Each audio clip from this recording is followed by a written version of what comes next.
This one's gonna be interesting. This is for all the marbles, all the chips on the table. This is for him to prove if he is who he says he is, and for me to prove if I am who I say I am.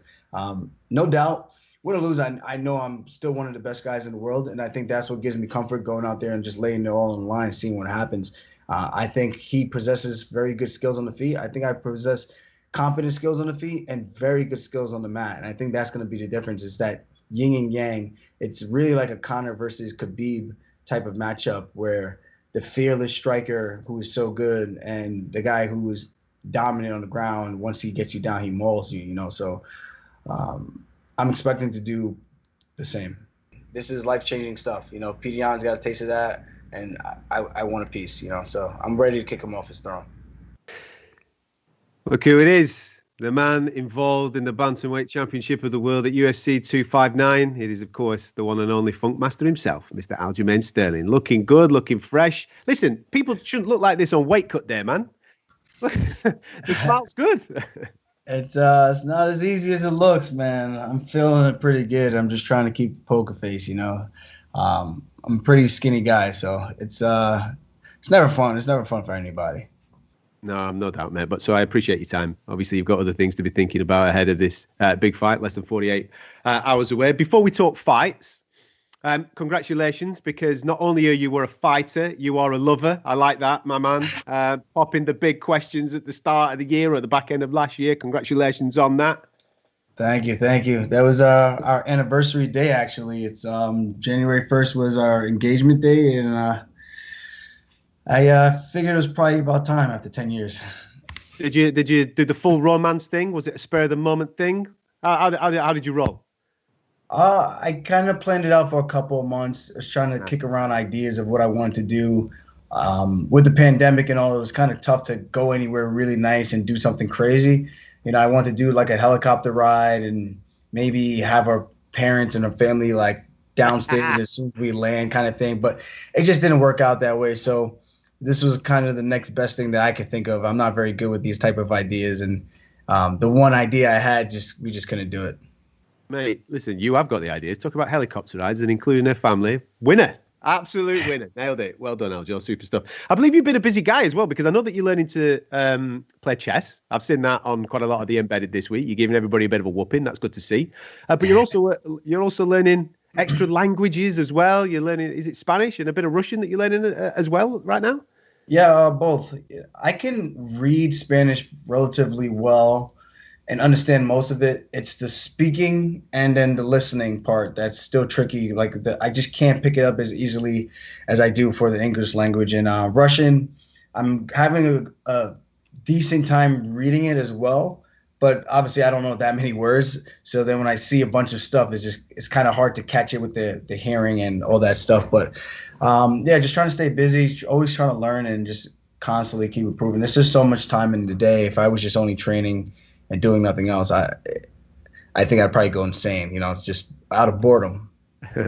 So in the future, I expect on social media for you to be enjoying a little bit of banter back and forth with maybe future opponents in maybe some of their native language. Maybe that'd be nice. That would be nice. I was hoping the game plan was to learn enough so that I could talk to Yan, but I didn't learn enough. It wasn't enough. I know like all the polite words and stuff like that. That's really it. You need some serious stuff for a fight of this magnitude, of course, my man. How's the traveling for you at the moment? Because I know that obviously you're 9 times out of 10 based in New York, but for these recent camps, you've been up in sticks and moving to Las Vegas. What's the thought process behind that? The main thing was saving my money for state income tax, and the second thing was taking advantage of the UFC PI and making sure that I can get my body taken care of as best as I can, and taking out all the dummy work from doing my own strength and conditioning that I've done back home in Long Island. So to have all those things at my disposal just seemed to make the most sense in the world, and it was a move I wanted to do a couple of years ago. I would have saved myself probably about 50 grand, but it is what it is, man. New York is just super expensive, and I love it, but damn, they make it so hard to want to stay there and do all these things because they just take so much of your money. Yeah, man. I keep forgetting about those state income tax that you guys have got over there. They're absolutely crazy. How And the weather, you can't beat that. Yeah, of course. Yeah, of course. I'm sure it's a lot warmer in Las Vegas at this time of the year. How does that affect? Obviously, I've just mentioned there that you got engaged now with your fiance. Is your fiance moved with you? Is she based still in New York? How is that affecting personal dynamics away from the fight game? There's a couple of moving parts. She just got accepted into nursing school last year. Because of the pandemic, it actually worked out into her favor. The school she applied to, she missed the qualification by like half a point, which is like, I think like 72 and 72 and a half you need to get in. And it's a pretty tough exam, especially when you don't do any of those math equations and stuff like that. So she aced a couple of the parts, and then the one part I think was the math section. She missed it by like half a point, and they denied her. And she had a lucky break. She got in. And it's a 2-year accelerated program as opposed to 3 or 4 years to get her, I think it's her bachelor's. And then she has to do like another certification part, which is a year course, but you could take that online. So she's going to bang out these 2 years. She's done next year, April. And then we'll see how the rest of my career goes. And we'll probably be relocating here. Worst case scenario, we were looking at Dallas to be close to somewhere for other family. I just want to be somewhere warm. And somewhere where our money could go a lot longer, we could benefit our kids in the future and give them everything that we never had and just more opportunities, So that's the mindset for the two of us. And as soon as she's done, she'll be able to come get a job out here, no problem. Sensible, man. It's good to hear. Before we talk about the fight of the weekend, I want to let you know that I watched the Not Broken piece that the UFC did on you. I'm obviously not going to go too much into it, but I encourage anybody to go and watch it because I think it gives a wonderful backstory of where you've come from. Did you find the whole process of making it quite cathartic, being able to speak about the things that have happened to you in your past? It wasn't easy, man. I got choked up a couple of times. It's just emotions you don't think about for a very long time. It's like those things you just kind of lock the door and throw away the key. And I still deal with a lot of those issues today. And I think fighting and wrestling has made it easier for me to kind of overcome the negative reinforcement that our dad placed heavily on us growing up. And like I said, sometimes it still bothers me, so I just got to reassure myself from time to time whenever I find myself in that little bit of a headspace. But it doesn't happen too often like it did in the past, so I'm fortunate about that. But I do notice a couple of things with like conversations with people. I still have a few tendencies from when we spoke and, from when I grew up with my dad and how he kind of scolded us growing up. But yeah, I think it's life, So you're not always dealt the best hand, and it's how it was the things that you make of it. And you could play victim, or you could try to get out of it. And I think I've done okay so far. I think you've done more than okay, mate. And I think that is what as a viewer watching it, I took away that you're using a negative situation and using that energy and that fuel to fuel a positive situation that you're currently finding yourself in. Is that a fair assessment, to use those emotions that you had as a youngster to where you're at right now? I think so. I think I used to compete super angry on the mat when I was wrestling. As I got older and my mindset started to change and different things came into perspective of what's more important. And you get older, you mature a little bit. You meet different people. You see a different lifestyle. You see how other people are raised and how other people go about their daily life. You kind of mature, and you should mature. It's something that should be helping you build and grow. So I begin to compete a little bit more mellow, level-headed, and not with so much raw emotion. And sometimes I still find myself finding those intense moments where I look back on those situations and just the times where I've just been so angry, and use that to fuel my training or fuel my fights when I got to dig deep, So it's a good and bad thing. I take the most positives out of it that I can. You should be proud of where you've managed to get yourself to, and who knows, Saturday night, maybe one step further. We'll talk about that in a moment. 7 years in the UFC, Aljo. 7 years. What took you so long to get to this point? What's been going on? A couple of bad hiccups. Someone threw a couple banana peels in the octagon and I slipped. A couple of hiccups along the way, and we're finally here took a long road, couple of surgeries later and stuff like that kind of kept me on the sidelines as well.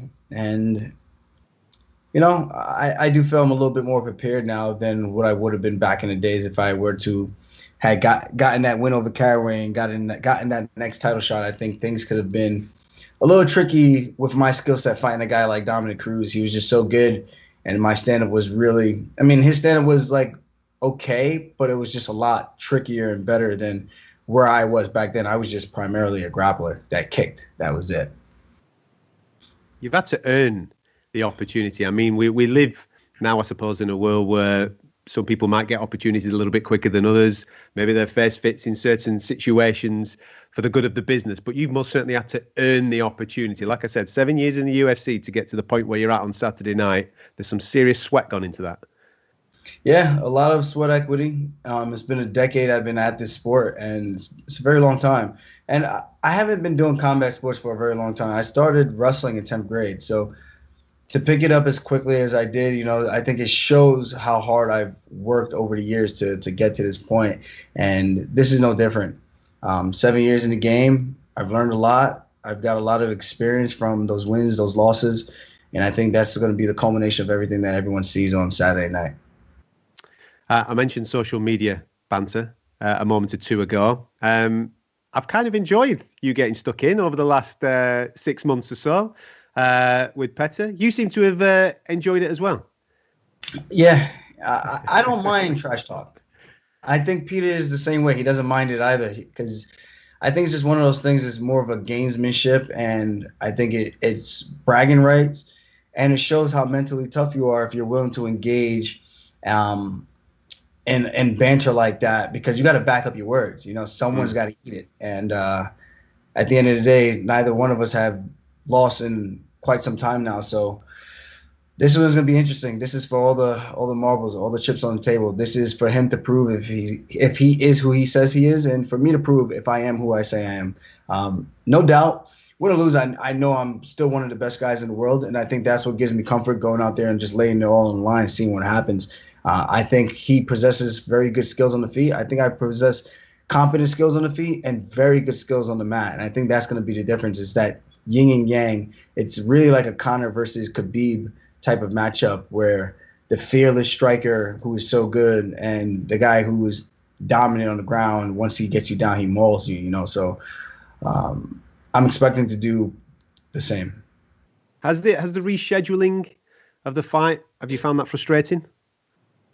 Just a little bit, in terms of cutting the weight and managing my weight, and then having to hold it and not get too big. Because in between fight camps, I could blow up easily to 65. I managed to stay under 160, 158 when the fight got canceled. A couple moments where I went a little past, but I got a good workout in, and a little bit of eating a little bit cleaner, was able to bring it back down, because those few extra pounds make a big difference to come off, man. So I wasn't sure when I was going to be fighting. Then I had that wrestling match against that high-level stud who's like ranked in the nation already, and he's like projected to do good things on the international circuit when he goes out for the freestyle tournaments and stuff like that for the Olympic trials. And that helped me keep my weight down a little bit as well, because I had to cut a little bit for that. So just to keep that competitive mindset, and that was the main thing about it. So that's the only thing for me when a fight gets canceled. It's that frustration part and not knowing when to revamp and pick up the training all over again. What did you make of the reasons for the cancellation?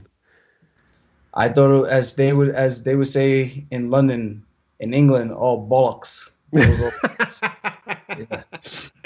That's a good one, man.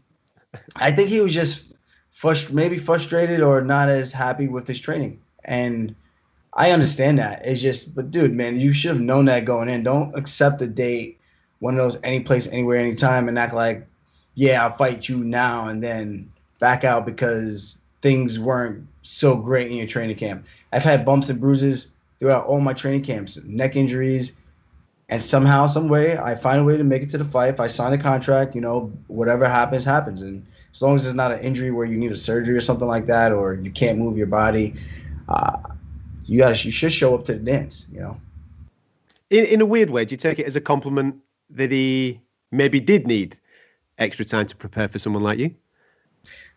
Yeah, I found a little. I think he's smart enough to respect my skill set and my abilities, and the same for me. So I think there is that mutual respect of the athlete.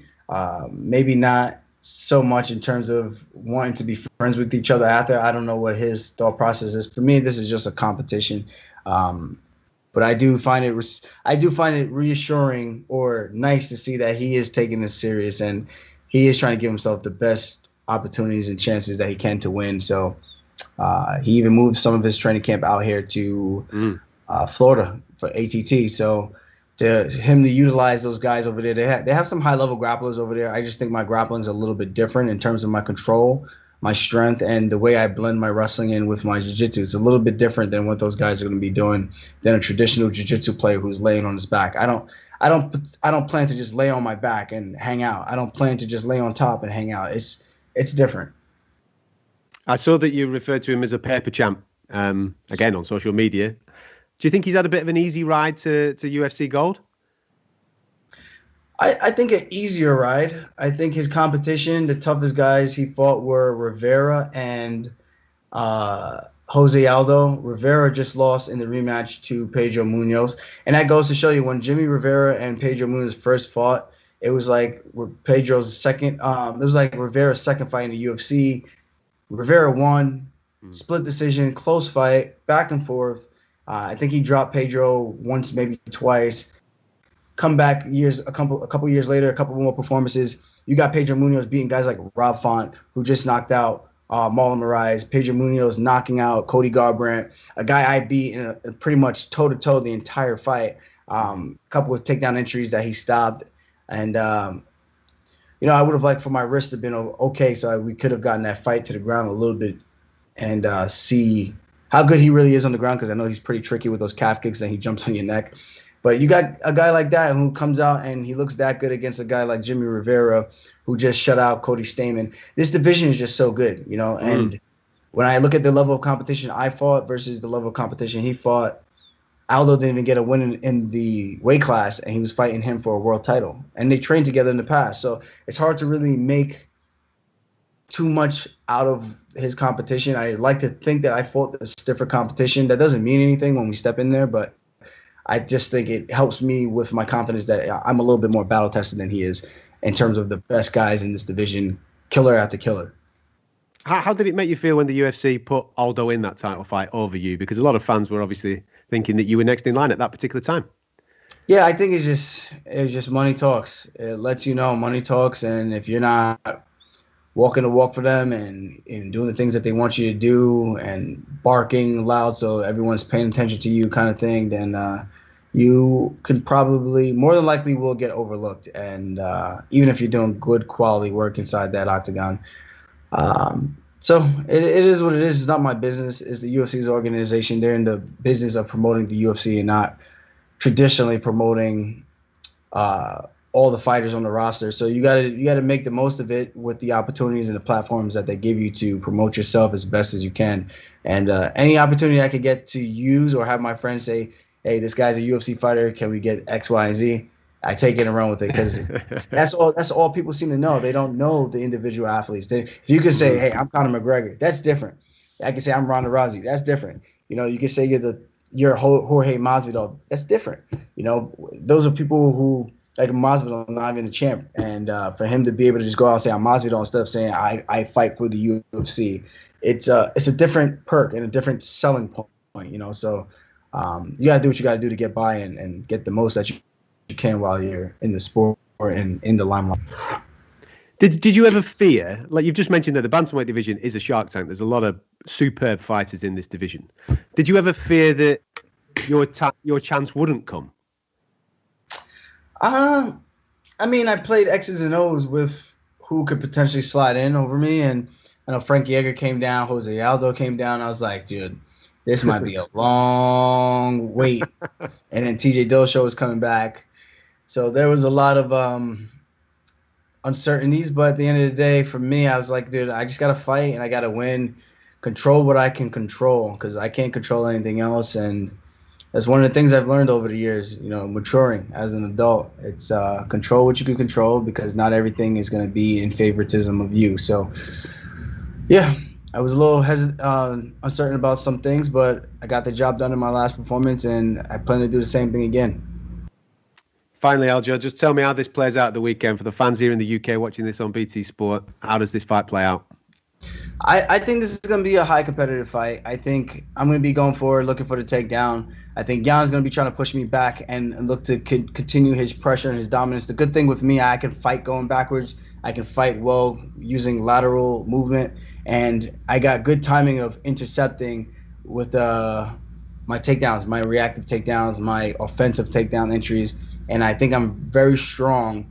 So when we get to for the weight class, so when we get to the clinch positions, I know he's got good foot sweeps and elbows, and I like to think I'm pretty good in those situations as well. So there's going to be a lot of back and forth action, but I do know if I get him down one time, one clean takedown where I get on his back, it will be a short night. I know you've spoken about your wrestling career in the past as being close but not just quite there. How much would it mean to lift UFC gold? This would be everything in terms of an athletic career. This would be the icing on the cake. You know, I wrestled, cut weight for free, never getting anything out of it but the glory. Now for this, you got the glory, you got the financial backings, you got the other opportunities that come with it being a high-level athlete, and this would just be my Cinderella story, in my opinion. And I'm excited to make the most of it. This is everything for me. This is life-changing stuff. You know, Petr Yan's got a taste of that, and I want a piece. You know, so I'm ready to kick him off his throne. Go well at the weekend now, Joe. We're looking forward to seeing you do your thing, man. Thank you, guys. Thanks for having me.